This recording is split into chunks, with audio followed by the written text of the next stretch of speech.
Once it became clear to me that my plan had finally worked and I was going to get 6 out of the 10 Screenwriting Oscar nominees to come to my event, I saw a great opportunity to give the public what they really wanted from one of these events: full contact cage fighting. Of course, the publicists ixnayed that idea the minute they heard it, so I had to come up with some new questions. Howdy. I'm Jeff Goldsmith, Senior Editor for Creative Screenwriting Magazine, and yeah, actually New Questions was important because it ends up that all 6 of these Oscar nominees have been in the podcast. You haven't actually yet heard the Eric Roth, Benjamin Button podcast or the Courtney Hunt Frozen River podcast because I have not posted it. Both of those events happened right before this one, so I decided I better post this event first and then those 2. But I spent a lot of time coming up with new questions because I didn't want to just revisit all the stuff that we had previously discussed in all of our podcasts, which made it a interesting challenge to say the least. I also managed somehow again to say Simon Beaufoy's name incorrectly as Beaufoy, so sorry about that again, Simon. But we've got a stellar panel for you today, and as I explain later, the other 4 Oscar nominees who were not on this panel were only not on it because they were not in town. And for the year, we basically hit 8 out of the 10 Oscar-nominated writers, with Mike Lee for Happy Go Lucky and David Hare for The Reader winding up to be 2 very talented British folks that just weren't in LA enough for us to grab them into the screening series. And of course, a very special thanks goes out to the sponsor of today's podcast. This podcast was brought to you by Final Draft Incorporated, publisher of the #1 selling professional scriptwriting software. You can visit www.finaldraft.com to learn all about it. And of course, don't forget to look for Creative Screenwriting Magazine in Barnes & Noble and Borders bookshops and on newsstands in the United States, Canada, the UK, Western Europe, and Australia. But now, without further ado, let's jump right onto the stage of our sold-out event for a slew of introductions right as Creative Screenwriting Magazine's publisher Bill Donovan took the stage. Fade in on a scene of horrible torture. You probably think I'm talking about Slumdog Millionaire, but what I'm talking about is being a screenwriter facing a blank page. Louder? Okay. I'll step even closer. I made some attempts to be a screenwriter myself in the 80s. I know how hard it is. I know that every successful screenwriter really deserves the rewards. I am the publisher of Creative Screenwriting now. My name is Bill Donovan. I didn't found the magazine, so please don't give me credit for that. But I love this publication and the things we do because what we attempt to do is help screenwriters. We help you find your way. We try. Between the magazine, our Pitch Fest, our screenwriting contests, the Screenwriting Expo, and anything else we can do to try to help, our mission is to help people make their way as screenwriters and improve as screenwriters. And a big piece of that is these programs organized by Jeff Goldsmith, our screenings and this special event in which 6 Oscar-nominated screenwriters have agreed to show up and talk. So I am absolutely thrilled to be here today and to introduce Jeff Goldsmith to run this evening's session. Thank you very much. Bill Donovan, ladies and gentlemen, our publisher. Okay, well, thanks, Bill. Special thanks, I want to say really quick, to all of our volunteers who help us throughout the year, and hopefully you guys are nice to them. Brian Johnson, Adam Stovall, and of course, Rosemary Chintanami and Sarah Rose Bergman, and our volunteers tonight, many of whom were new, so thanks to the volunteers, we couldn't do it without them. Of course, an event like this, you could barely put it together without the help of a lot of great publicists. Too many to name, and I don't want them to get stalked. But if you're a publicist, raise your hand, and thanks for all your help putting this event together. Yeah, they're so shy they're not even raising their hands. All right, I love it. We have one last cool announcement that I'm pretty excited about. It's random, but that's why we love it. Last week, for no particular reason, iTunes selected us as a featured podcast. And yeah, it was really cool. You know, it's something that they have to do. There's no way you could control that, so it was kind of an honor, and it shot our numbers straight up, which were already good, but we shot straight up to number 6 out of the top 100 film and television podcasts. Yep. And actually number 56 of iTunes podcasts in general, which means we beat Oprah's spiritual podcast. Oprah. We invited all the nominees tonight. We were really lucky to get 6 out of the 10. I just want you to know that the 4 that are not here tonight, which include Mike Lee, Martin McDonough, Peter Morgan, and David Hare, because of travel circumstances, none of them were able to attend, but we're really excited with who we have. So without further ado, I'm going to introduce the nominees one by one in alphabetical order, so it's fair. Of course, first off, we have Simon Beaufoy. He was Oscar, BAFTA, and WGA nominated for his original screenplay, The Full Monty, and now he's Oscar, BAFTA, and WGA nominated. Simon Beaufoy, Slumdog Millionaire, right there. Our next screenwriter, he's been BAFTA, WGA, and Independent Spirit Award nominated for his original screenplay, Milk, which is also Oscar nominated for Best Picture. Please welcome Dustin Lance Black.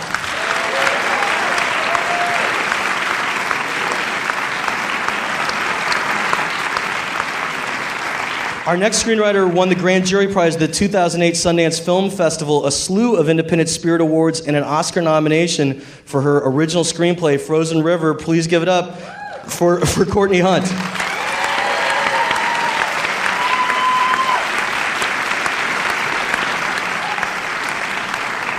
This guy needs no introduction, but I'm going to give it to him nonetheless. He won an Oscar WGA Award for Forrest Gump. He was Oscar and WGA and Golden Globe nominated for The Insider, Oscar and Golden Globe nominated for Munich, and Oscar, WGA, and Golden Globe nominated for a story by Eric Roth and Robert Swicord, which is an adaptation of S. Scott Fitzgerald's short story, The Curious Case of Benjamin Button, Eric Roth.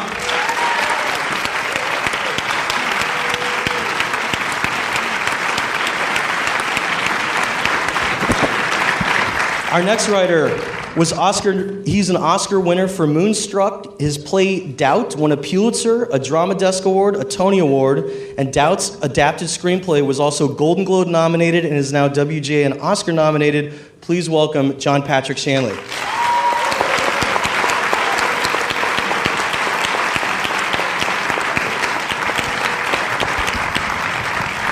And last but not least, he was previously nominated for co-writing Toy Story. He won a Best Original Screenplay Oscar for co-writing Finding Nemo, which also won an Oscar for Best Animated Feature. Tonight we're going to discuss Wall-E, which is co-written by Andrew Stanton and Jim Reardon, based on a story by Andrew Stanton and Pete Docter. It won a Golden Globe for Best Animated Feature. It got 6 Oscar nominations, which is a record for an animated film. Give it up for co-writer and director Andrew Stanton. That's called feedback. I thought that was some chick yelling. My number one fan. That was creepy. My only fan. Is that you or Pete? That's me, it's right here. Okay, so we're going to start moderated as we always do. Then we're going to open it up to the crowd for your questions in a smooth move that we've never done before. That stand right there, that mic stand, is going to move right to the end of the aisle when it's time for audience questions. And you guys could line up, and for the first time in a long time, your voice will be heard in our iTunes podcast. I won't have to repeat the question, which I know all of you hate when I do anyhow. All right, start with an easy one, right? Few people grow up wanting to be a screenwriter. What did you guys think that you'd be doing when you were little kids before you kind of found your pathway towards filmmaking? Simon, starting with you and just going down the line. I very nearly became a potter, a ceramicist.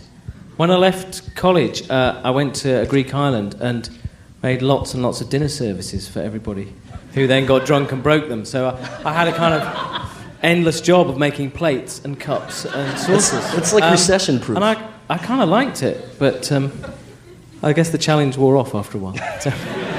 Lance? Oh boy, growing up in Texas, well, we all wanted to be like cowboys, but there's no organized gay rodeo back in the 80s. Too bad. Now I could do that now. I think there is one in San Antonio. No, and then I went into the theater, so I was just a theater geek. I just loved sort of working even on lighting crew and set design and all that sort of thing. And writing just was something that I started to do after film school, so I'd have something to direct that I cared about. And then I fell in love with writing. And you could always fall back on gay rodeo, which is a good thing. Courtney? I masqueraded. I always wanted to do exactly what I'm doing, but I was doing other things and not telling anyone. So I was a lawyer, and I did a few other things like that. But this was what I wanted to do from the beginning. Eric? No clue. Really? I love No clue. Not I just I had kids when I was like 17, so I wasn't. You know. All right. That answer works. That's true. What, just out of curiosity, what were you doing when you had kids? Like, what was your job then? Driving a taxi, and at one point I think I wanted to be an archaeologist, and I was in folklore for a while. How long did you drive a cab for? About a year. Okay. John? Actually, I was one of Eric's children.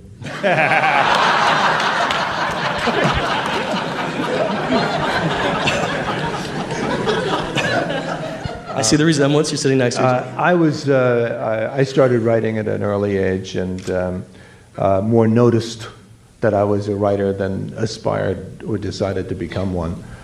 So it was a fact of life. The idea of making a living as a writer was alien to me, and that didn't occur to me for a long time. Andrew? I wanted to be a comic book artist, then I wanted to become an actor, then I wanted to become a rock star, and found out that I could kind of appease it all by going into animation. So, coming back from Andrew down the line, we're just kind of getting a baseline, and don't worry, we're going to get to the screenwriting, but what was your worst job? What's the worst job you've ever had? Because there's a lot of struggling writers out there that are kind of writing their specs on the side, and they have their bad jobs, so maybe they'll take something from hearing what your bad jobs were. In my mind, there's nothing lower than being a dish dog for a seafood restaurant, so that's about it. In the business, I was working for Ralph Bakshi, which I could probably fill this evening with stories. But, and if you're lucky, I'll do one, but okay. I guess cleaning banks at night. I used to go to a bank at night after everybody left, and they would lock me in the bank, and I'd have to clean the whole bank by myself, and I would get so bored that I would set up obstacle courses over the teller's cages and time how long it took me to climb in and out over all the teller's cages. And then somebody saw me doing this and called the police. Did you need security clearance for that job?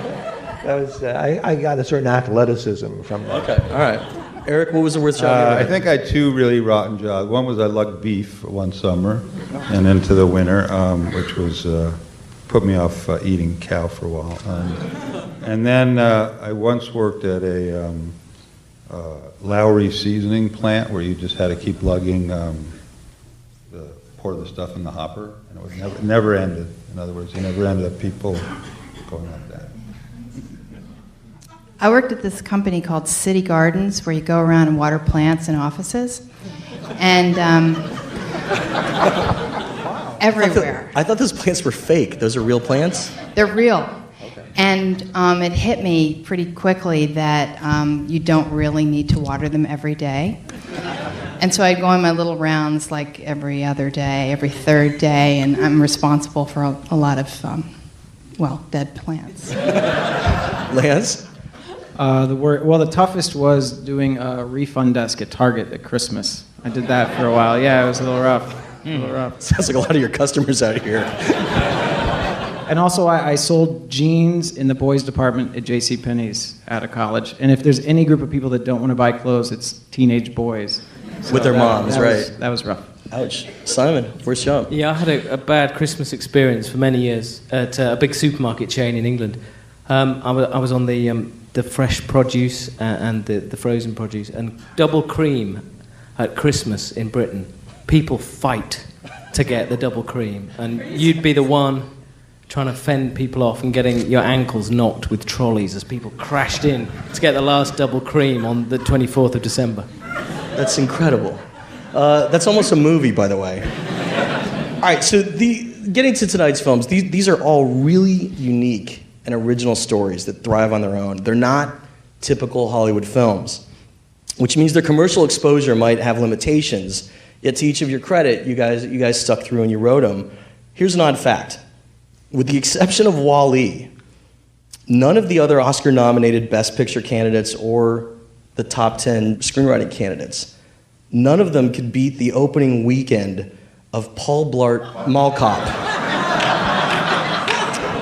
And the fact, Wally beat Paul Blart Mall Cop by almost double, actually exactly double. And first off, it's a badge of honor that you should wear for the rest of your lives. I say that. But the question is, going down the line, for each of you, when you were writing these films, how concerned were you about connecting commercially and having these films be sellable when you were done writing them in your process of writing? I never think with a commercial hat on, except that if you keep the budget low enough, you get a great deal of control over a piece of work. We kept the budget at $15 million, which is sort of underneath most people's radar. So you're able to do an awful lot creatively. Put subtitles on it, cast no stars, put it in a foreign land, and mess with the structure and all those things. But we never thought commercially, except that we wanted it to work for people out there. But we never put a figure on it. Good. Well, it was a spec script, so it wasn't, there was no studio, there was no one sort of saying, if you do this, if you have them kiss on page 2, that's going to make it less commercial or anything like that. So I didn't think about it at all. I tried not to. I sort of just put my faith in Harvey Milk, that if we were able to nail him, his character, his personality, and thankfully we got Sean, who I think did a masterful job of that in the same way Harvey Milk was able to reach out and to find allies in these very unexpected communities, that this film could do the same thing. And it's been very heartening. I mean, yeah, we don't have mall cop numbers yet, but it's been very heartening that we do have 70% of our audience has been straight, and that's been wonderful that we've been able to get out that far. But it's also great to write a spec and not have to worry about those sort of things and live in sort of fairyland for a bit. What was the question? How much do you consider the marketplace? How much do you write commercially? I had already shot this script, and I already knew for a fact that it was not going to connect with the marketplace. Everyone told me so. And so I just wanted to tell a really, just tell the story. But I never gave up hope that it would get to the multiplexes. I still have that hope, even now, that somehow it will find its way. But I just tried to hit the universals in the story and hope that would somehow plow through all the no way is this thing going to go anywhere kind of voices I've been listening to. Eric? I sort of learned a long time you can never guess what a movie's going to make, so I just don't. I mean, I care a lot, but I'd like them to get out on their investment, but I mean, I don't think you're right to that. John? As Clifford Odets said, life is imprinted on dollar bills, and it isn't. And I don't think you can write that way. Yeah. Andrew? Well, ironically, since our stuff is so huge and wide released and blockbustery and all that stuff, the ironic thing is that we try to ignore what we think people want. And we work really hard to isolate ourselves and just be as ignorant as possible and just trust that, it's semantics, but that we just naturally have popular tastes and we just go with our own tastes and trust that. It's no different than you find a bunch of people that you seem to have similar tastes when you start playing music together and you just trust that, the music you create together. You're not thinking about what do other people want.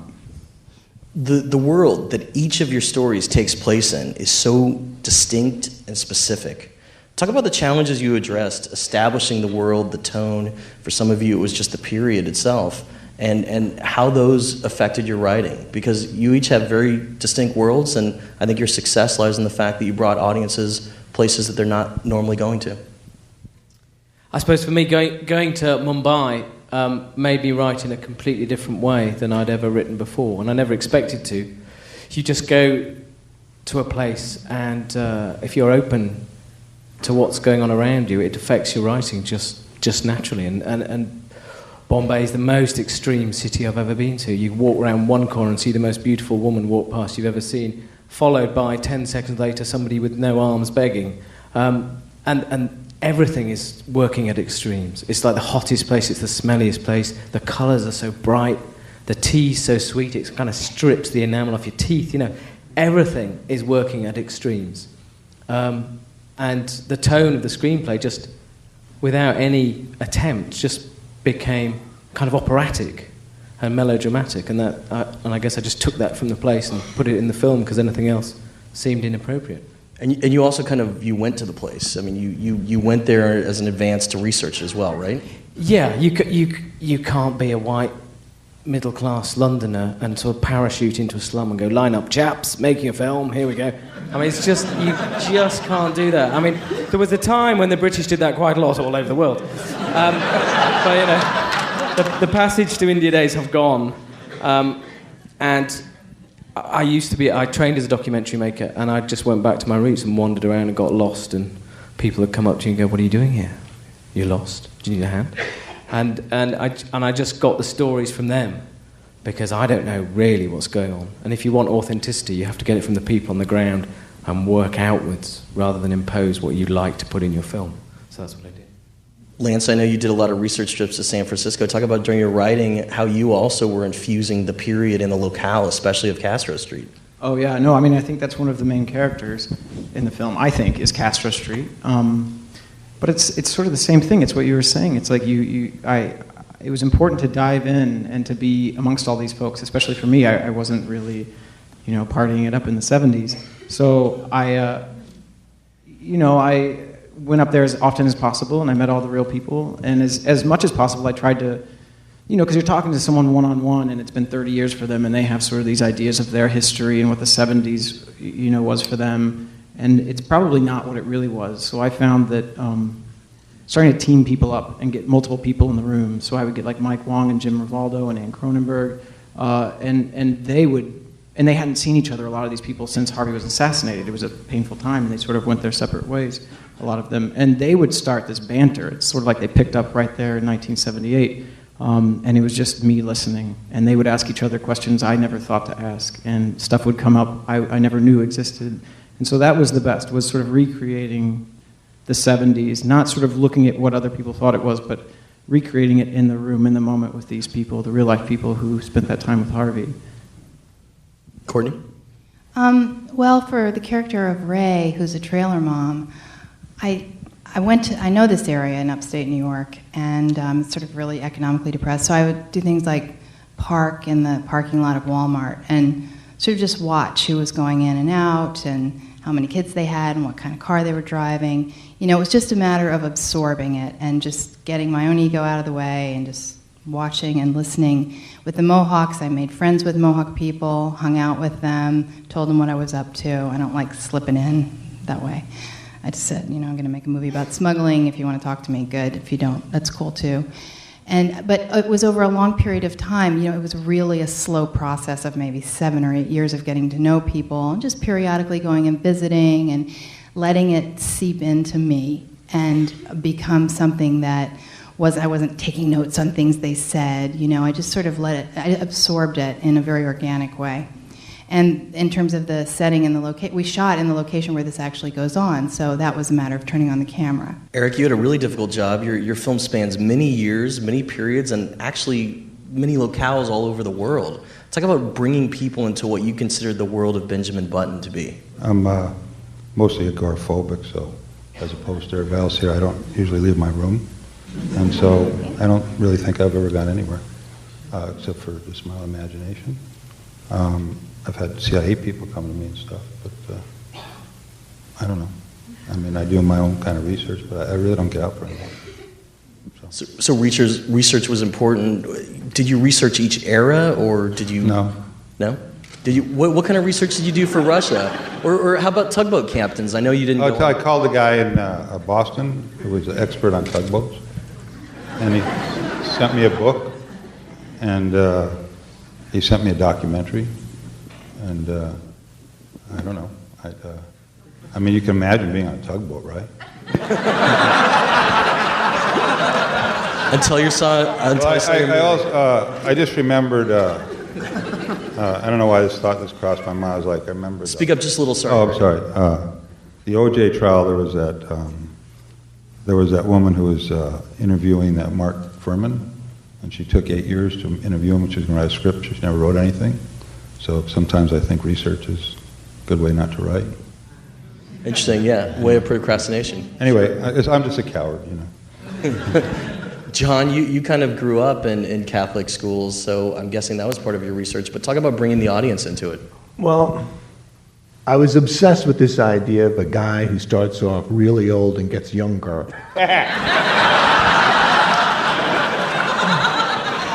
Then I found out that Eric was writing that. So Eric's regretting the seat order right now. So I fell back on what I knew. I wrote a story about the little working class neighborhood that I came from in the Bronx. And the research was that I lived there and that I actually knew those places very well. And revisiting them with a camera was a powerful form of recollection. But I didn't need to do... in fact, research can be strangely deceiving, because you'll have things like, I remember having people say no priest would do that in 1964, like say something in a sermon, you know.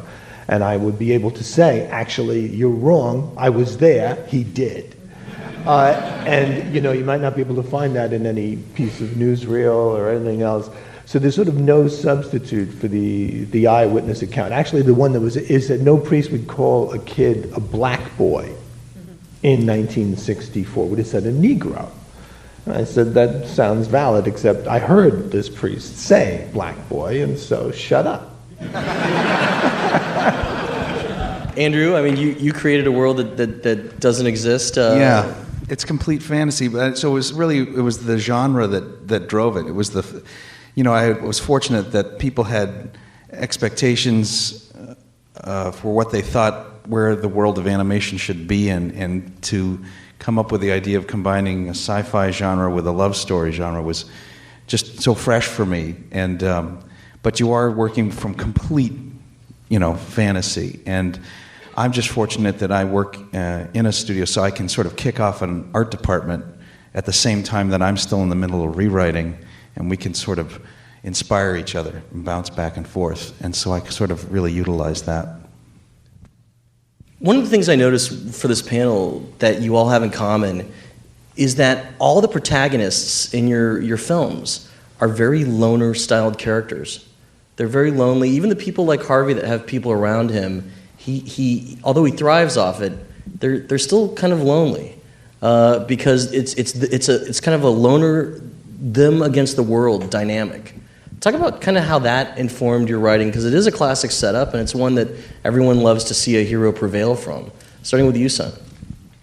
Well, most writers are sad loners, if they're honest. So that's probably why there are so many loners in these screenplays.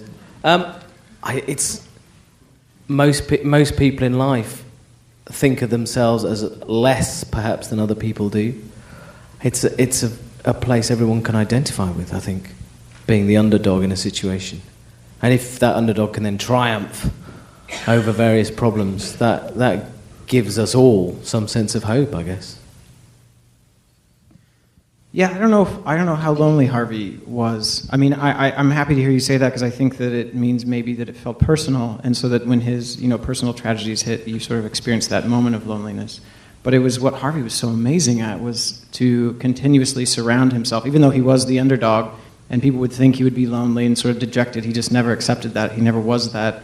And even if he was surrounded by rooms of union boys who you would figure in '78 would never talk to the guy, he was sort of never lonely amongst them. So it was one of the things that I found so charming and winning about him, is that he always conquered that sort of loneliness, that sort of... I guess in Harvey's case I meant more of an outsider. Sorry. Yeah, but he was an outsider, sort of. I think people would expect him to be the outsider, but he kind of wasn't. He sort of made himself the insider. Like, if he was the outsider, in a group of senior citizens, maybe, until he starts joking with them and he can't get enough of them and they won't let him leave the room in the end. That was sort of the Harvey I got to know. Cool. Courtney, the desolate landscape, I mean, obviously she has her family, but I mean, it really is Ray against the world. Yeah, I mean, heroism is a kind of a lonely road, and that's the heart of most good stories. In her case, it was important not to have a male figure that was visible in the story, because I think, as we were talking about last night, even the trooper, people try to make a relationship there, and he's there's no relationship. And people, I think when you see a woman in jeopardy in a film and some male walks across the screen, you think, geez, maybe this could work and she could get out of this trouble she's in. And you naturally will hope for that. So for me, it was important to keep her completely isolated so that we could see what she chose to do and how she worked out her own problems. Eric, for Benjamin, although he's surrounded by people, especially in his early years or late years, however you would call it, when he's young at heart, I guess, he does end up in long stretches where it is kind of him against the world, and he's also out there experiencing the world.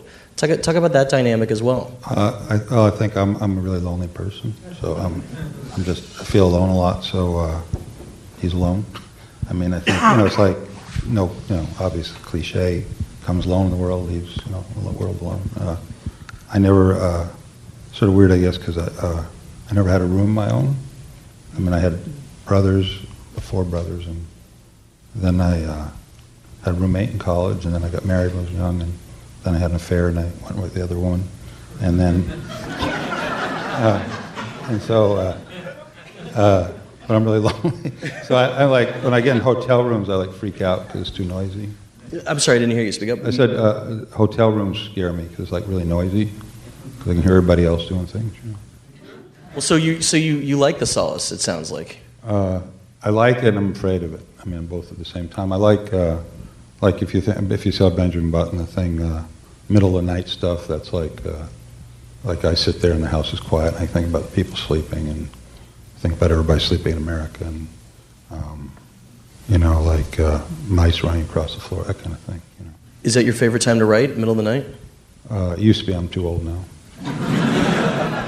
John, I mean, for Sister Aloysius, she's surrounded by nuns, but she kind of has to rise out of that mask completely alone to, no pun intended with the word mask, but to get up there and get in Father Flynn's face and abandon everything she knows. So talk about that kind of character for you.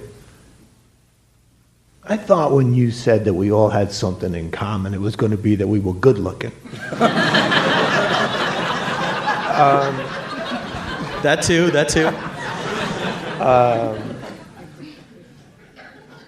The truth of life. Speak up, John. The truth of life is that we're born alone and we die alone, and we struggle against our mortality, and ultimately we are defeated and crushed beneath the wheel.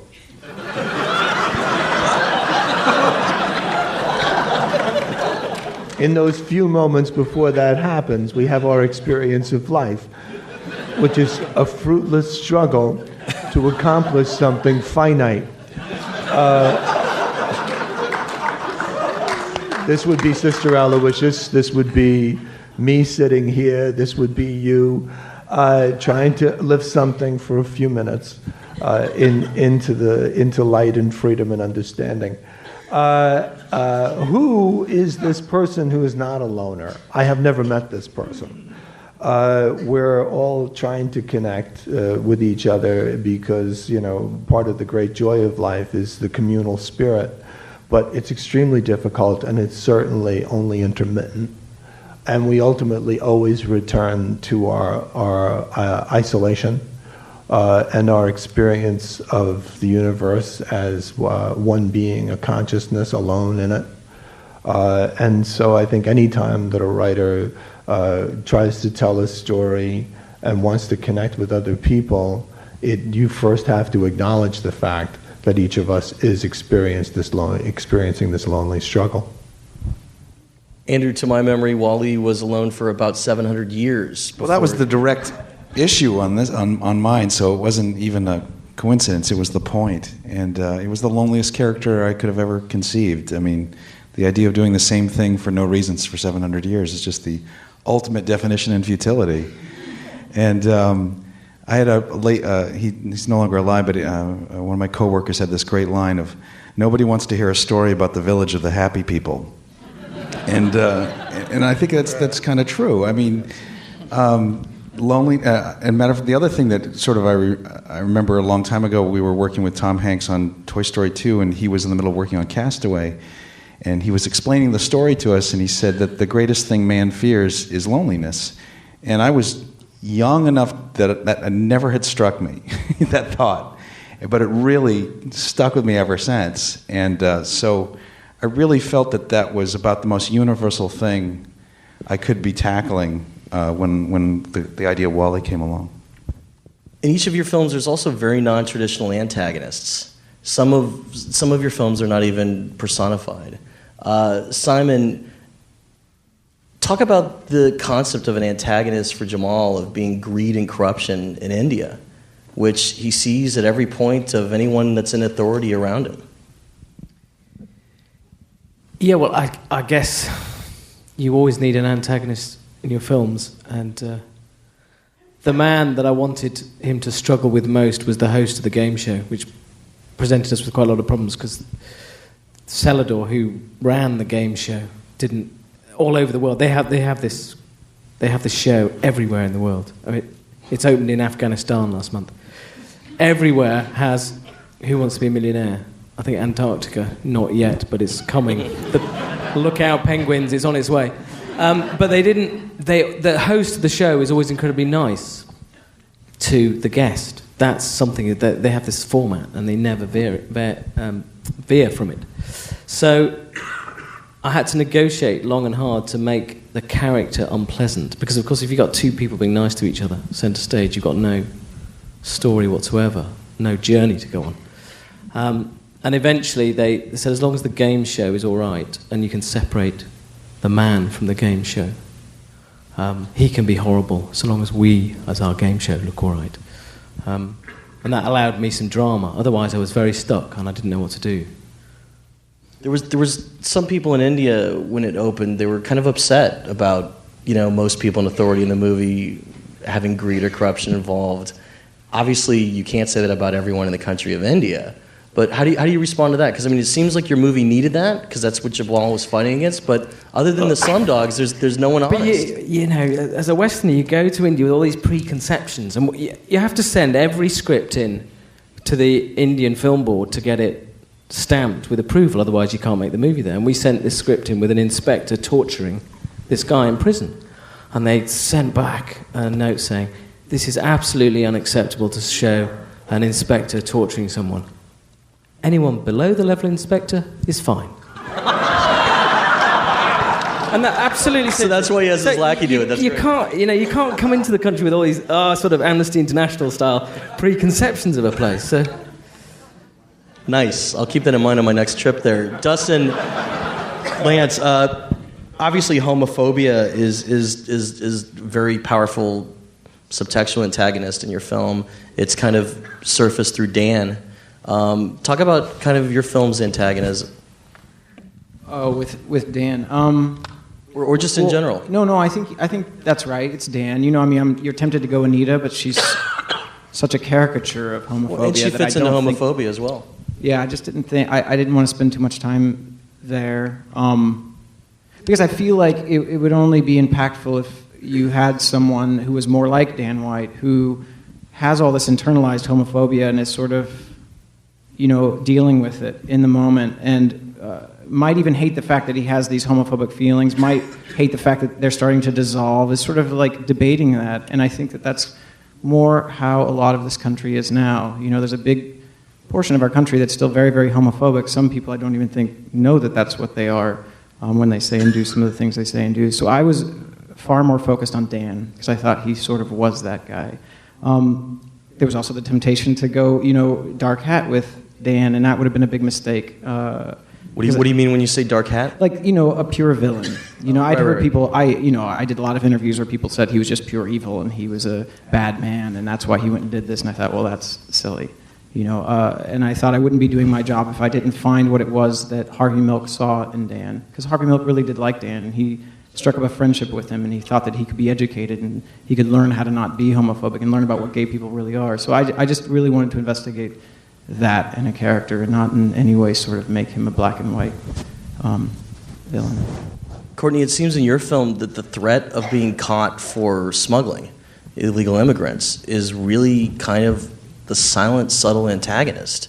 And the kind of the pressures that they're under and, the bills that they have to pay. So talk about your film, which has less of a direct threat, but an omnipresent threat. Well, I think of it more as Ray fighting her own, how far she'll go for her kids. So it's certainly the economy that she's in. She's broke, and the antagonist of the trooper sort of arises later on. It's sort of part of how far she'll go. She's in this struggle against her own fear, and she needs to go forward and figure out how far she'll go before she crosses the line, in figuring out, how to take care of her kids. So really, it's the money that she's fighting, or the lack thereof, and it shows up in the form of the guy that's trying to sell her the double wide, and then the trooper, and it sort of pops up in different ways as being broke sort of brings out all these horrors one by one. Eric, what's genius about your film is that Genius. Is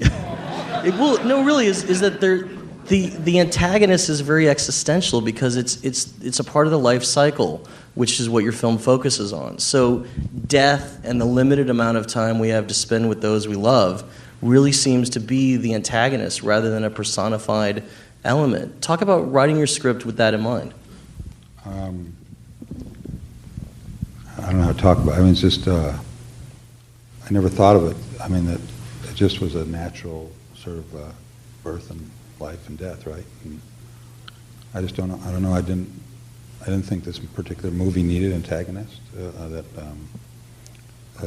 overview, I guess I'm whispering. It just seemed like the existential question of which way to live your life makes no difference as long as you live it sort of well. Yeah, I don't think there's any bad people in the movie. Everybody's kind of nice.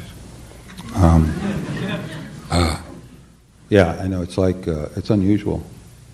But why not do it, Yeah, it's what makes your film very distinctive. John, rather than go into who's right or who's wrong in the movie, what's so interesting is your title says it all. Doubt proves to be the protagonist's biggest antagonist. In the final scene when Meryl Streep is just riddled with doubt after going for her whole life thinking she knows where everything falls into place. Talk about having an element that, per an argument that no one's guilty in the movie, is, again, not personified. Well, I guess, the idea of antagonists and I guess the opposite of that is a protagonist is not always useful. And to think I think a lot of us, when we write these things, we don't think in those terms. Speak up just a little, sir. I think a lot of us, when we write, we don't necessarily think in those terms of, like, who is the antagonist, and think in highly technical terms, because I think it dehumanizes the story. And we concentrate on really telling a story that's compelling to us for reasons of our own.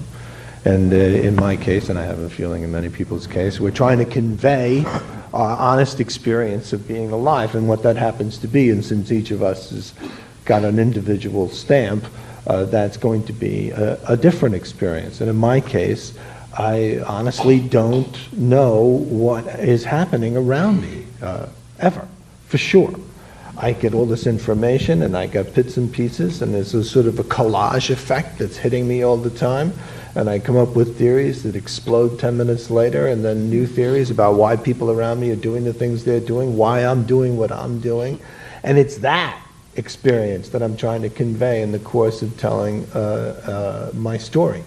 You got to be careful about the formula thing and about the, like writing a script and saying, is this commercial? Writing a script and saying, I need an antagonist, otherwise, there's no conflict. And I think the more that you think in those terms, the further you get away from the actual stories of your life, the actual experience of your life. And it can be very easy to have somebody else inculcate you with a view of how things are, to put some organizing template over what's going on out there. But to actually stop and quietly ask yourself repeatedly, and with some kindness, well, what is it that you see? What is it that you think? It can take some real time to find that for yourself and then to convey that in a story. But I think that's what's worthwhile.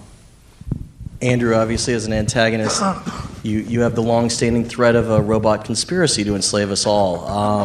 In all seriousness, actually, it's most interesting because the non-human characters become the protectors, and once they're blocked from their love, they work hard to liberate themselves and the humans that kind of enslave them. So just talk about finding your antagonist, which appears so late in the film. Well, to be honest, I never looked at it exactly that on the surface. It's a little more simplistic of where John was talking about.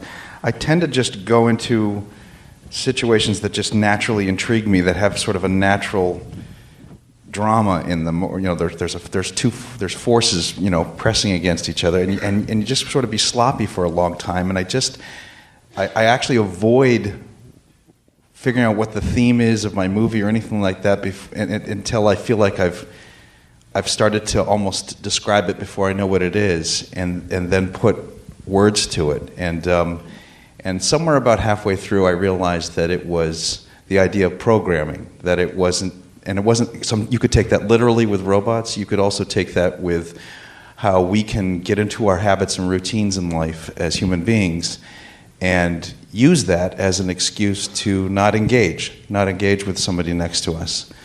And I felt that that could be represented in every scene in some way throughout the whole film. So even though you can point at a literal automated autopilot in the context of the story and say that was the guy that they were all dealing with against, I feel like it's greater. That's one representation for that aspect of that part of the story, but it was really programming in general. After writing your first draft, what did you discover to be your biggest problem that you kind of needed to go back and fix? Because a lot of writers, their whole journey to being done and when they're going to send it out, it changes for each writer. And a lot of people are happy to finish their first draft, but still unhappy and want to go back and fix a lot. Well, if you had that experience, what was yours? I've just realised something. I always get asked first, and I answer it in a rather dumb way, and then the answers get more and more sophisticated. All down there. Yeah, until you get down to Job Back to Shanley, and it's kind of existential. All right, what's going on down that end? Thank you. So We'll send it back. Fuck you! Let's send it back right now. Stan, He swore first. Stan, you were working on this a long time. Come on, it was called Trash Planet. When you finally got your first draft, which as I know was when you were having writer's block on Finding Nemo, you used this as a great excuse to start a new project. Once you got through the first draft of Wall-E, what'd you need to go back and correct? What was missing? Oh, I just assume anything that's my first draft sucks. Some of these people have heard this before. My motto is be wrong as fast as you can. So it's just a means of getting to the fifth draft or the sixth draft. It's like puberty. You have to go through it to get to adulthood. So, Great. So my feeling is I almost don't want to read my first draft after it's done. I'm just like glad it's over with and I can start over again. So, John, obviously you started as a play, but you needed to make changes for the film. Yeah, I think I like.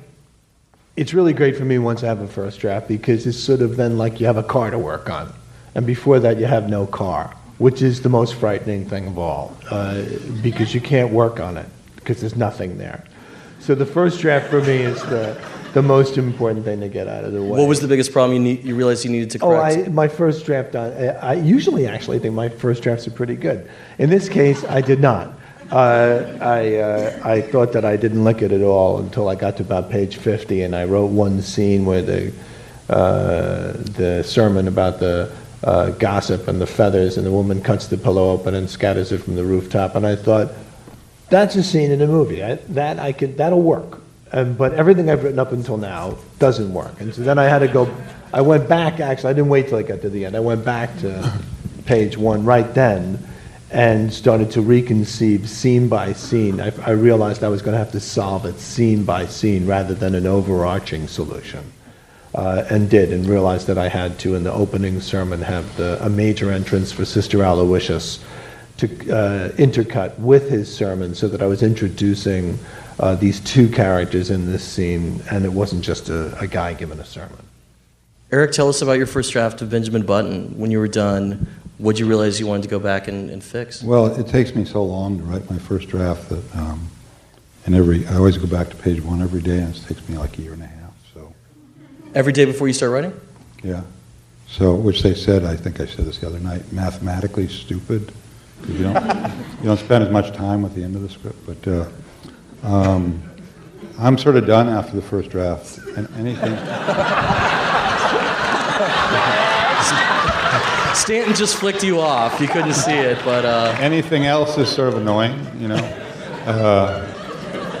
I don't really think it. Honestly, of all whatever number of movies I've written, I don't think anything's changed significantly. I mean, probably for the better, but it's finished.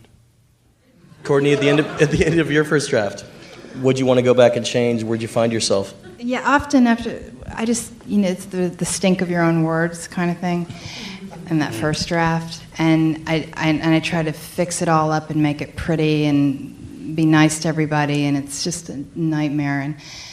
And so I sort of pretty much throw it out. I mean, it's there, and sometimes in the second script I wrote, it's wonderful, it's great. I'm rereading it at a fifth draft and looking back, going, "Wow, it's good stuff there."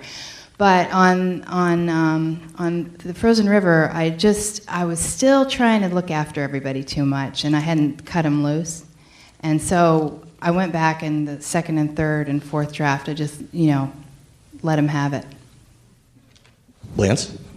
Well, I'm just going to sort of repeat a lot of what's been said, except for not with Eric. Eric's the master. It's really the fear. I mean, it's like I get really afraid to write that first draft, and I just sort of plow through it, and as fast as I can. I just sort of caffeinate and go crazy and type, and then there's something to fix. But I guess like the biggest problem when the first draft was done for me was that I had bitten off too much. I was trying to tell too much of the story, and it was very long. But not just the length wasn't just the problem. It's just when you bite off too much, you can't go deep enough, and you can't get personal enough. And that's really brutal. Like I hate making. It's a really tough mistake because then you end up killing these scenes that are like your babies. That was the second draft was really just going through and being brutal and killing off these scenes, and also combining characters and losing people that you thought were so lovely that you had sort of recreated. I sense a very planned existential answer from Simon Beaufoy. Yeah, I've just realised something. No matter that the order's been reversed, I'm still going to give the dumb answer. Sorry about that. How about this? I was sure it was going to work. How many drafts does Slumdog go through? Actually, not that many, because you're locked into a sort of structure. And that happened after the second draft. The first draft, you'll notice in the film, very conveniently, the questions relating to his life come in chronological order. So the first question's about him as a 7-year-old growing all the way up to 18. And in the first draft, I thought that's just too convenient. That's just too schematic. So my first draft, I very cleverly messed it all up. And it made absolutely no sense to anybody. So I had to go back to a much simpler plan where you start at the beginning of his life and work in a rather convenient way through. And most people sort of accept that. I mean, it is... You get away with it just, I think. All right, we're sitting it back down through you. You all have very distinctive openings to your films. In Slumdog, and openings are important. There's an old adage that a lot of studio executives claim that they won't read past page 10. Some of them lie about it and say that they will, but there's some truth in what they say, unfortunately. In Slumdog, I mean, you have the torture going on. You introduce the game show. You get your start on a complex love story. Talk about those opening 10 or 12 pages that open your film and made it so distinctive. Yeah, openings are really difficult for me. On paper, I always think I've written a very good first sort of 3 scenes, and they're always the ones that are cut completely from the film. And for some reason, they just never stay there. The Full Monty had some fantastic, what I thought were fantastic scenes that were completely cut, and it starts in a rather bad way on a big wide shot. And same with Slumdog, we had terrible trouble with the beginning, and it's for all of us the weakest, who made it, it's the sort of weakest bit of the film, really. I can't seem to learn how to do beginnings of films. I disagree. It completely grabs your attention. There's a kid being tortured. It's hard to look away. Yeah, that's where you get people walking out. I mean, tonally, it's sort of too much, really. We thought it was quite funny. I wrote it in quite a funny way, and Danny thought he directed it in quite a funny way. And then we showed it to various studio executives, and they're going, "Oh my God, you can't do that." Yeah, I think the drool pushed people over the top after he passes out. Lance, you have a distinctive opening for a biopic. I mean, you have great character setup. You're setting up your period. You're setting up the interesting city of San Francisco and where Castro Street was at the time. Talk about finding that beginning point, but also at the same time foreshadowing the tragic end of Harvey, which I was surprised you did in the beginning of the film. Oh, yeah, that. Well, I think one of the fantastic things I can't take credit for, which is Gus, in one of the last edits, he called me and said, "Hey, what do you think of this?" And he had that montage of actual footage of gay men being arrested in Miami in that bar. And I thought that really set the stage in a beautiful way and sort of accomplished so much. And we were actually able to lose some scenes and some running time because of that. So that was a Gus thing. In terms of him starting with his recorded will and intercutting that with us seeing that he actually was killed, it was just a combination of things. It's like I wanted the audience to be in his head. I wanted them to be experiencing it with him in this very personal way. So when I first heard that recorded will, it was intensely engaging. The real Will is very funny. He's very, very funny in it, and he's talking about his death and how inevitable it is, and I found him very winning in it. But he also, just the fact that he is talking about his own death, and he's so keenly aware that he's going to be killed for this. And so at first I had just that. And I thought, wow, he's just going to come off as this egomaniac. You're going to think, wow, this guy really thinks he's doing something that's going to cost him his life, and he's willing to, and it just seems sort of egotistical. But when you combine that with the knowledge right at the head that it really is true, it really is going to happen, then I think, hopefully for the audience, there's a clock ticking. And it's the same clock that was ticking for Harvey. And it gives it that sense of urgency that I think Harvey had for those last years of his life. That was the idea. Courtney, your opening shot, after the locale is a woman looking at an empty glove compartment crying. It's fascinating. It immediately asks the question of what's going on, and within your opening 10 minutes or 10 pages, you immediately set up her character goal of getting a double wide and, giving better circumstances for her family. Talk about crafting a really good opening like that. Thanks. I just felt like with the first feature, and I was also setting myself up to direct the thing, you just have a couple minutes, to get people's attention. And I knew I would just have a couple minutes. And I thought, well, let's just start at the worst possible moment, and it can only go up from there, right? The money's gone, the husband's gone, the house is coming, it's not going to stay.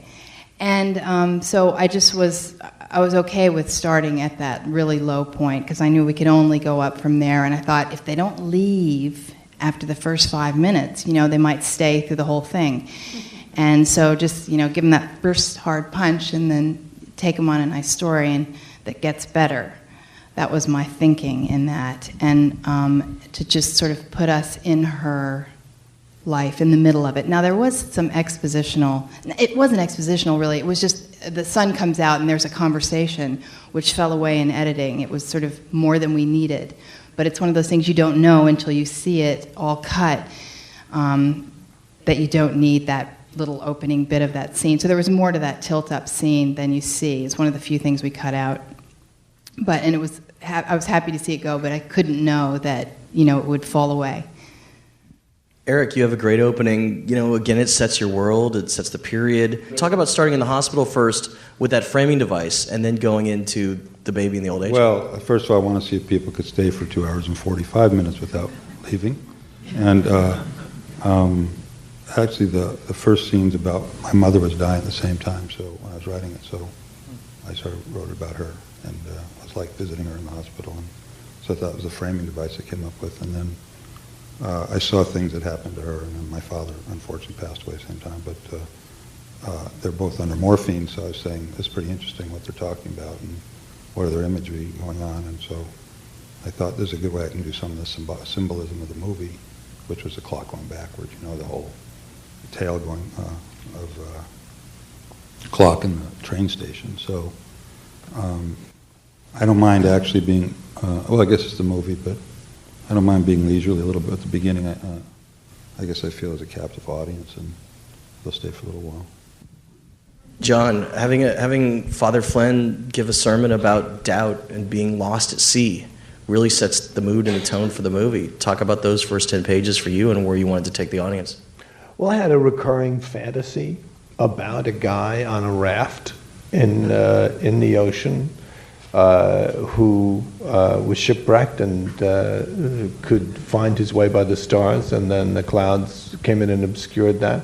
And he had to go on faith that he was going in the right direction, in the hope that he remembered correctly the insight that he once had when the stars were visible.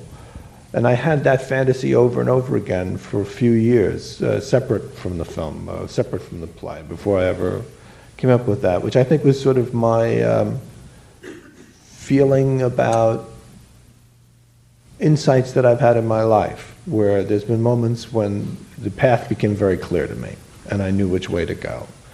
And I started down that path. And then the feeling of certainty evaporated. And yet I was going to go down that path. And I just hoped that that insight that I had was correct. And that's still very compelling to me, is just the human experience. So I wanted to have that in the opening. And the whole, I wrote the play during the invasion of Iraq.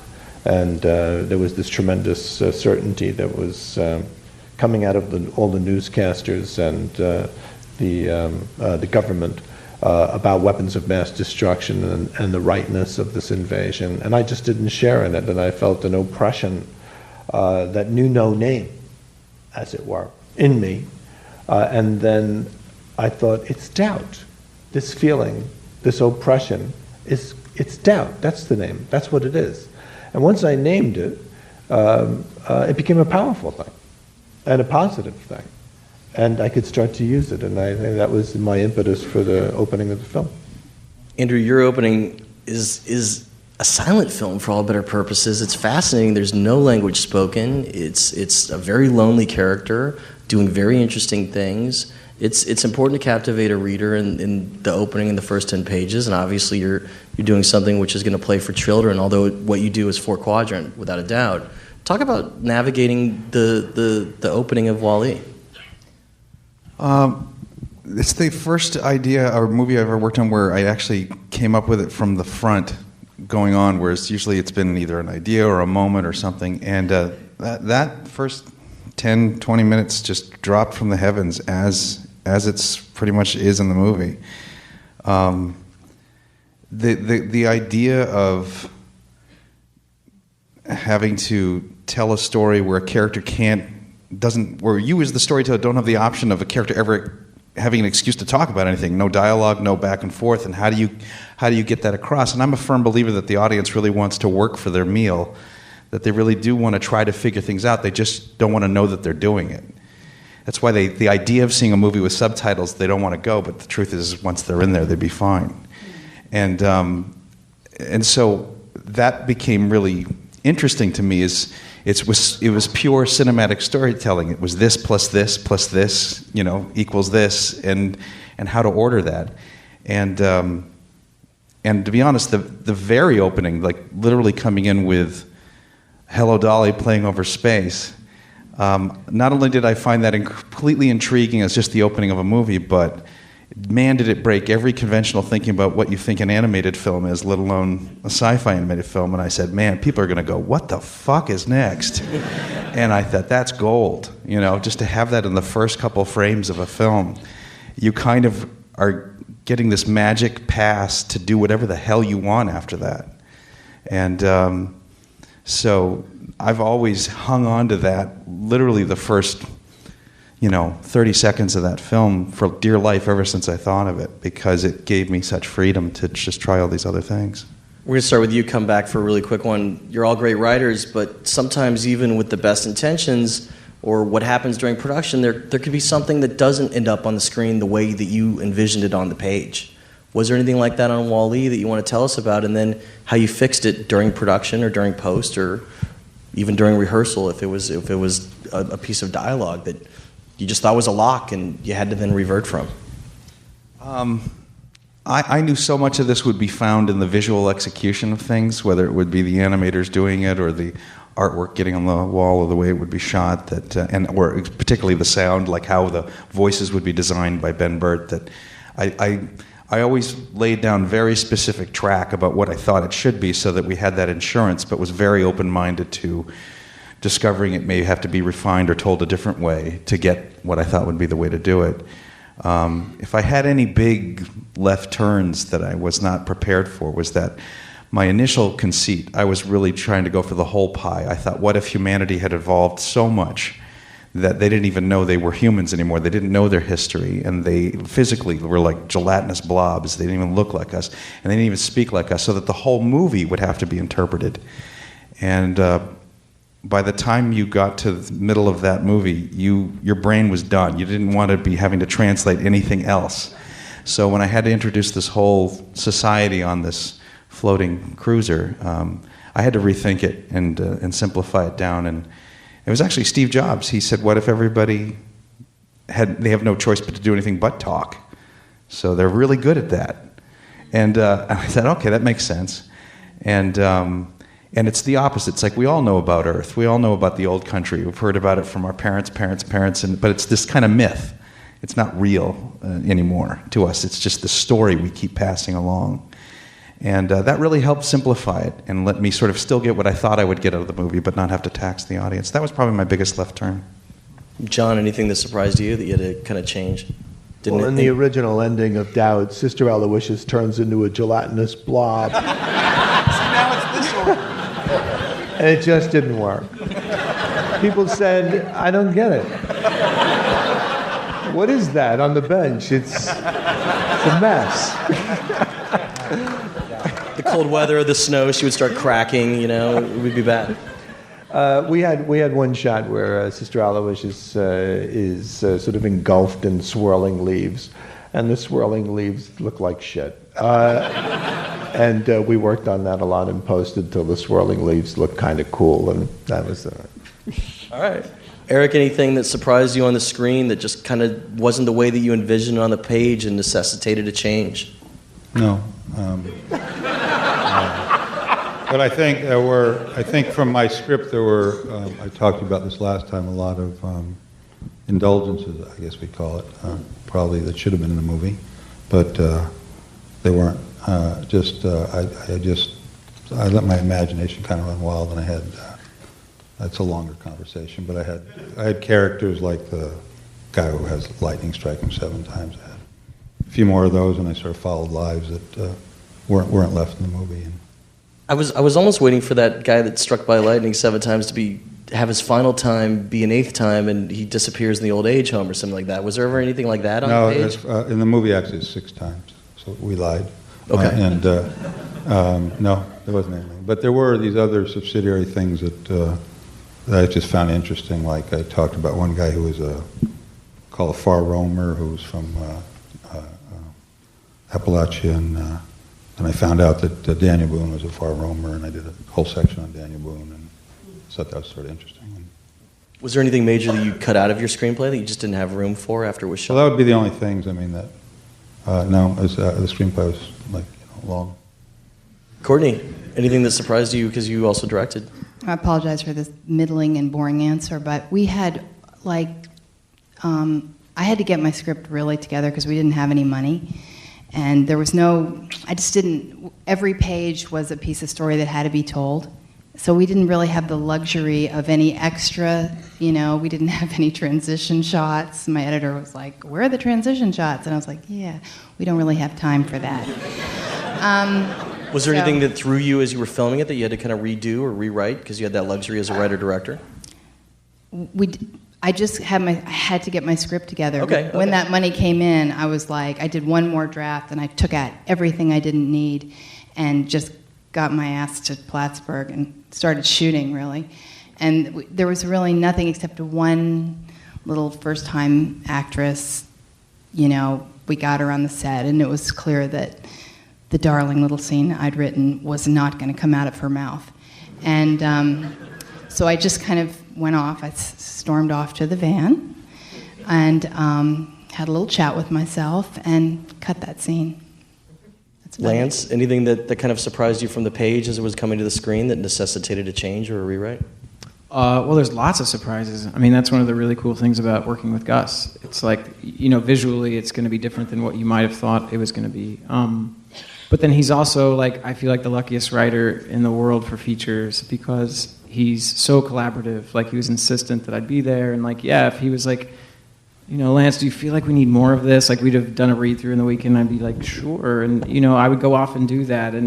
Or I'd be on the set and, I'd throw some lines out or trying to figure something new out. So, things were changing a lot. I think that's great. I mean, I think it has to keep growing and adjusting to, like, what the cast is and what the location challenges are. And was there anything specific that you remember doing a rewrite on, possibly? One of the most fun ones was I was feeling like we didn't have enough of Briggs debating with Harvey Milk, and when we got those two actors in a room, they were so fantastic together, and I thought, man, we should just do some more of that, and it's really going to bring it to life without having to explain a lot. You just get a lot by seeing these two together and understanding the situation, like the whole fight for gay rights, just by kind of watching these guys, I think. And I disappeared with Sean for a weekend, and we just came up with a bunch of stuff and came back. How much because I love those scenes, how much of those were actual transcripts versus new dialogue?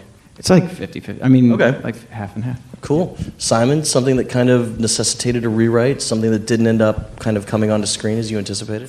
There weren't many rewrites during shooting, partly because it's such an extraordinary place to shoot on the streets there. I mean, the minute you get a camera out or someone sees a walkie-talkie or anything, everything stops, and within about a quarter of an hour there's 5,000 people staring and trying to get in. I mean, literally 5,000 people who were going somewhere and stop and don't move until the end of shooting. What they were going to do never got done, I guess. But so they stay. They're hoping to see Amitabh Bachchan or one of the big movie stars, and always very disappointed when it was sort of us B-listers. But the kind of island of certainty was the script, really. There were lots of things around the outside that were changing all the time. There was no continuity in the film at all. I mean, we didn't have anyone to do continuity because it was just impossible. It was a ridiculous thing to even try because the background's shifting, the people are shifting. So that became a little island of certainty around which everyone worked, which for me was fantastic, which meant they shot the script pretty much as is, which is a dream for a writer. Was there anything that worked out much differently on the screen? The one thing I really miss is Prem, the host of the show, that sort of unspeakable peacock. The makeup girl was his girlfriend, and they had a fantastically awful relationship. And just for reasons of time, the makeup girl's gone completely. And I sort of miss that because he was particularly unbearable with her. DVD extras. Two blazing quick questions, then we're going to set it up for the crowd. One's really quick. What do you guys write on? Do you use a pen? Do you use a computer program? If so, which and which? I write down ideas with an ink pen, and then no. Good. What's funny about an ink pen? And then I type, but the idea is always in longhand. Do you use a program? Yeah, Final Draft. Okay. We're just gauging what everybody uses. Lance? I just write on note cards for outlining, and then I go off to Final Draft. Courtney? Final Draft, laptop, but always conversation with myself by hand in a journal that's just always in this concept. I mean, it doesn't make any sense to anyone else because I'm talking to the computer and to myself. Cool. Eric? Movie master. And how much do you handwrite? Handwrite? Oh, I write notes. Yeah, it's like when I'm wake up at night or dream or something. But no, it's an old program. It's out of business, and it only takes 45 pages, and then it runs out of memory. Are you worried about... say the name again? Movie Master is the first one. Movie Master. Are you worried about it ever crashing or losing one of your scripts? Yeah, I am. It's on dock. but you like it, and okay. I'm just superstitious and... No, that's good. I like it. I've been lucky. John? Final Draft, ergonomic keyboard. Pen, paper. How much is pen, paper? Letters, really big letters taped onto the little letters that you can get from Lighthouse for the Blind, so that I can see the letters in low light. But I write in longhand. I write on the computer. I write in my head. Cool. Andrew? Stone tablets and an Etch-a-Sketch. Etch-a-Sketch would be awesome, by the way. No, Final Draft on a laptop. Okay. Here's a crazy question before we turn it over to the crowd. You don't have to answer this. I hope you will. But I've asked you each tough questions in our podcast already, so I was searching for a new one. So stay polite about this one, because I think it could be intriguing. It doesn't have to be critical. If each of you were hired on as a studio rewriter on one of the other people's films,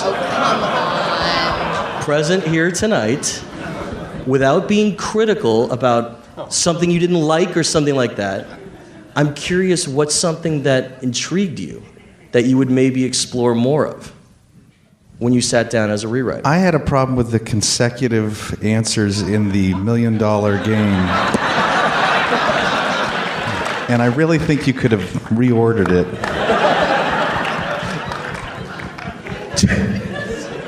John, anything that you would have explored more of as a rewriter, or changed, or? Oh, I would have changed every one of these things.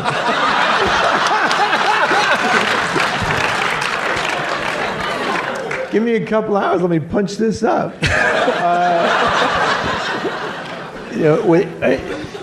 Our sensibilities are each different from the next person's, and there is a kind of like wholesale, subtle or dramatic change that has to take place if we're to take over what somebody else was doing. It's a cruel question. It really is. It's he's looking. I don't mean it to be cruel. I don't mean it to be cruel. Fuck you.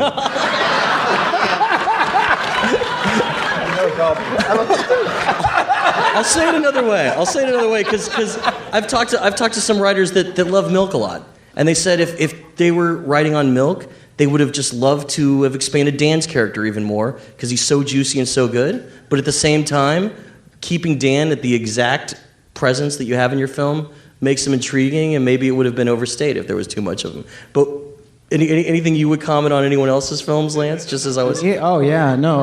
If I had Brad Pitt in my movie, I would definitely have had a gay sex scene. That's the spirit. Courtney, anything you would have rewritten? No, I'm too new to this. No fucking All right, way. too new. Eric, you've done rewrites before. Well, I wouldn't have taken any of these jobs. I like it. Simon, anything? Yeah, that Wall-E really needs some dialogue at the front, doesn't it? Oh my God, 20 minutes. 20 minutes. All right, fair enough. So Adam, set up the mic. Anybody that wants to ask a question from the crowd, just line up behind this microphone, and we'll try and get as many as we have time for. Hi. Not so loud. Scoot back. Sorry about that. I may be one of the only non-writers in the room, so please excuse this. As much as I enjoyed all of your works immensely, and I'm always so in awe of people that can take me to a place that never existed. But this particular question is for Eric. And Eric, you may have answered this a zillion times, and if so, I apologize. I understand changing the beginning of Fitzgerald's short story, because obviously even in, I don't know if you'd call it magical realism, when Benjamin Button is born, it certainly makes a lot more believable that he would be born baby-sized. But in my mind, the logic then would have been, as he grows younger and bigger, that he would end up as a adult-sized baby. Was this something that was originally in your script? Was it something that people said this is going to be too creepy or too weird to do? No. Because to me it was totally illogical. For why did they assume he would become a baby size again? But thanks. I'm probably very illogical, and I have no clue what you just asked me. All right, we'll get into it later. Nothing personal. It was fine. It's fine. I don't know. I mean, I did it my way. Maybe it's right. Maybe it's wrong. I don't know what to tell you. It's what I do. Just like Sinatra, he did it his way. Next question. Hi, how you guys doing? Hey, Lance. How's it going? We have a nice cross-section of original and adapted, screenwriters up here. Is there any preference of writing original screenplays or writing adaptions, and what are the pros and cons for each of you? Start with Simon. Originals versus adaptations. No, I love doing a mixture of both, really. It's whatever is firing your imagination at the time. And sometimes it's an amazing book, and sometimes it's something going on in your head. They're they are different disciplines and they require different sort of mindsets, but they're both as intriguing as each other, really. Just going down the line really quick. Hi, Paul. Hey. Well, you know what? Because it's sort of different that Milk is original, except that now I'm doing like Electric Kool-Aid Acid Test, which is another sort of biography. But I feel like, yeah, it's fun. But I feel like, I'm trying to approach it in the same way, like an original piece, and doing all the same sort of research. So to me, it feels very, very similar, although there is this kind of touchstone, which is helpful. Courtney, original versus adapted? I haven't done an adaptation yet. I find the whole idea terrifying. I don't know how you do that yet. But I got one, and I'm going to give it a shot. I don't know. To be true, like I know these novelists, and I adore them, and I love them, and I can't imagine going in there and digging around, and I don't know. It's just kind of appalling to me. But anyway, I'm going to give it a shot. Why not? Eric, adaptation versus an original screenplay? I think it's all original writing. I mean, I think you just have to. You have to honor the text to a certain extent. Otherwise, you're a dramatist. I think if you got a really fantastic book to adapt, it's a big leap forward. If you got the Maltese Falcon, you've got something pretty amazing. If you go and you read the book and see the movie, you see where the movie came from. I did Alive by Piers Paul Reed. It's a really good book, and it makes it much easier. If the book is not so good, it's a lot more work, a bigger challenge. Andrew? The first 5, 6 screenplays I wrote have always been original, and they've always been torturous, and I'm now adapting a book and finding there's at least a little bit of a leg up. Like you've got something to react to from the beginning, which I find a breath of fresh air, but that quickly goes away after about a couple months, and then you're back to the same pain that you would be with anything else. Next question, thanks. Hey, thank you guys for coming out. This is really interesting, and we all appreciate it. Following on from Jeff's question when he mentioned studio rewrites, I wanted to ask you about artistic integrity, because I think in all of your cases it seems to me, and I could be wrong, but it seems that the final film really maintained the integrity of your original story. And yet you're all at very different budget levels, you're all at very different stages of your career. For some of you it's the first film, for some of you have done many. And I'm interested in how you navigated to end up in a situation where the film that got made is something that's very true to what you wrote. You can start with any of you guys. Anybody jump in? How did that come about? Well, keeping your artistic integrity. I'll tell you how. Well, okay. First of all, have no money. That's the first thing. Right, low interference, right? No interference. And the less you have, it's absolutely nobody looking over my shoulder, and wondering every day, would we be able to shoot another day? So that's the trade-off. Anybody else want to jump in there? Well, I'd just say, I'm not a director, so I have to have a lot of faith in the director, because I've had more directors fuck up more movies than. But if they get it and you have some meeting the minds, and it's great. But you have a man like these two gentlemen who direct, they could tell you. Well, I think that you always have to be open. In other words, you have to have some humility, and you have to know, no matter how powerful you think your vision is, that there are other people there, and it is a collaboration, and not simply, studio executives or something. There's a cameraman, there's an actor, and these people have points of view, and often they're valid. So you have to be able to hear them, and if somebody has a caveat that is real, you have to deal with it. So it's not just about getting your way and freedom. It's about recognizing the best idea in the room and stealing it. Yeah, artistic integrity can sometimes just be a mask for saying you're just an insecure artist that doesn't want to have to face the fact that you don't have the greatest idea, and that you got to change it to get the better idea. And I've never seen something that was gold. I've never seen something that was perfect and then let's just protect it until it gets made. I've only seen something that had potential just get better and better and better as people were open-minded to hearing all the suggestions, and the best idea wins. So, great. Next question. Thank you, all six of you, so much for writing movies that will never blend in.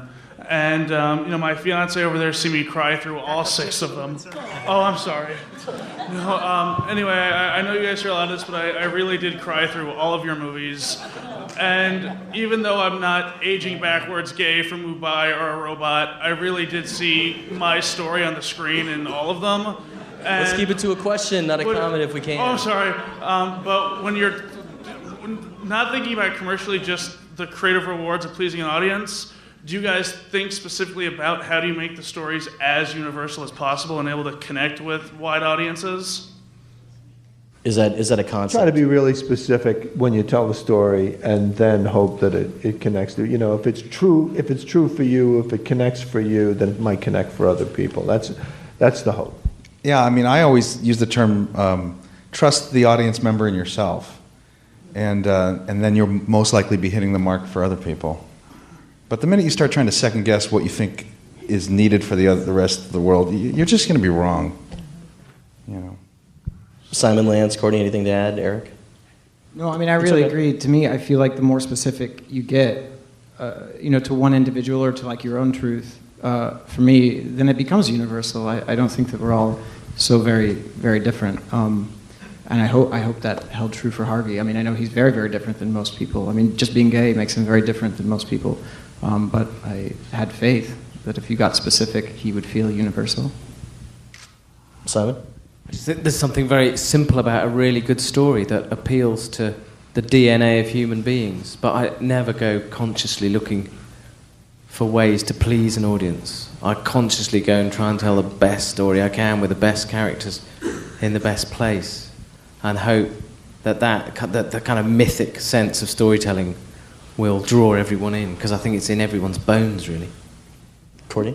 Just trust myself and not talk myself out of my idea, and once I latch onto it, then kind of let those characters out and start to trust them that somehow you're onto something, and just hope that it makes sense. But usually if it strikes your own truth inside and you believe what the characters are doing without controlling it, I think it will probably have broader appeal. Thank you so much. Eric, anything to add? If he cried, then it works. Okay. Thank you. Next question. Let's try and keep it to a question so we have time for... My question is if you could comment briefly on the process and experience of the first screenplay that you wrote that actually sold. Great question. Let's go down the line. Simon, first screenplay that you wrote that actually sold, anything brief you want to tell us about it?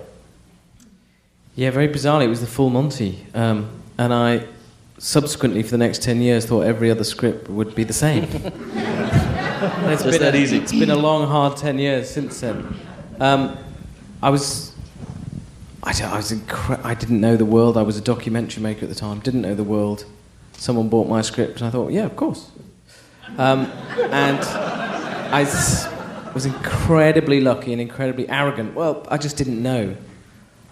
Great. And it's been downhill ever since until quite recently. Lance, briefly. The first one was a TV movie that I did over for MTV VH1. And then I wrote it, I got paid and was really excited about that, and then it disappeared. And then I got a phone call while we were shooting Milk, and a friend said, hey, can I audition for your movie? And I'm like, dude, we're shooting, it's too late. And he said, no, I want to do that Pedro film. And I guess they've made it now. I haven't seen it. Really? You haven't seen it? I don't even know what they've done to it. No, I'm very nervous. Interesting. Courtney? Hadn't happened yet. Courtney, I think it's going to happen now. Something tells me. Eric, anything you want to tell us about the first script you sold? First one was done by a director for Billy Graham, the religious guy, and he did a lay film in Israel. It made no sense. John? My first was Five Corners, is the first screenplay I wrote, and thank you. And it was about the neighborhood that I grew up in, and this guy Tony Bill called me up and made it, and it's true. I thought that was. I didn't think it was normal, but I thought it was more normal than Tony did. He was astounded that he was telling me that they were going to make the movie, but I was not as astounded as he was. Andrew, first time you got paid for it? Well, I never had to sell a script. I'm in fairyland, so It was just working on Toy Story and watching Joss Whedon write, and then he had to go, and we needed to find another writer, and I suddenly thought, maybe I could do that, and I started writing, and nobody told me to stop. And I've been paid for it ever since then, but it's just very different for me. Great. One last question, and then we're done. I know you all have places to be. We're going to line skip Adam Stonewall, who is our volunteer. I'm going to cut you in front of the line for the last question, sir. Expectations have risen. My car is a very large SUV. If you want to cut the tires, yeah, don't slash very large SUV. I've heard that the act of writing is a reaction to other writing, and I was kind of wondering what you're reacting to. Interesting. The act of writing is a reaction to other writing. What are you? Slumdog Millionaire. What are some of the things that have inspired you that you're reacting to, Simon? That would take months to think about. All right. That's one for the existentialist down the road. All right, Lance. For me, I've always been more inspired by movies. I was just a big movie buff, so I could list off a bunch of films. But cool. Yeah. Courtney? I was reacting to it like a really poor, little depressive community that, and this, what I was seeing, like just the kind of the sort of racism in that area and the weird borderland kind of atmosphere, and I just was sort of reacting to how it's forgotten. It just felt so forgotten to me. Still Slumdog for Eric, I'm guessing. Wait, into your mic. Use your mic. I write out of self-defense. You write out of self-defense? I love that. That's my favorite quote. All right. I write out of self-defense. All right. Wait, Courtney, give me your mic. No, I think I'm just probably a basically uncomfortable human being, so I can just sit in my room and, write anything I want. No, look, I guess, it sounds like a cliche. I get to go anywhere, sit there and travel and dream up things and go to bed. Great. John? No, I don't think that my writing is a reaction to other writing. I do think that all the fantastic literature that I've read in my life, it provides a base of nutrients that I certainly draw on and intend to carry that tradition one small step forward from that, building on this enormous cultural foundation that we all stand on, whether we know it or not. But then I'm going to use that to write specifically about my experience of life as opposed to write about writing. That was the answer Simon was looking for. Of course, Andrew.